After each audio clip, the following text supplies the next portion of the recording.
everyone, this is Lian from Vagrant Tech. Today I'm happy to share with you one of our products, that is this remote control truck chassis.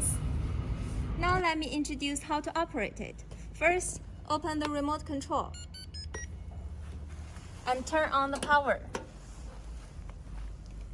Forward, backward, turn left, and turn right.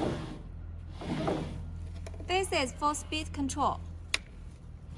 Low speed, high speed. This is cruise control.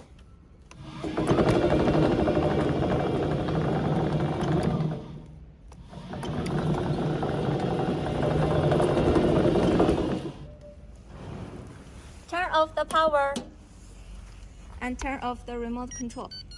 Thank you, bye. If you are interested in these products, welcome to contact us. Thank you for watching. Bye.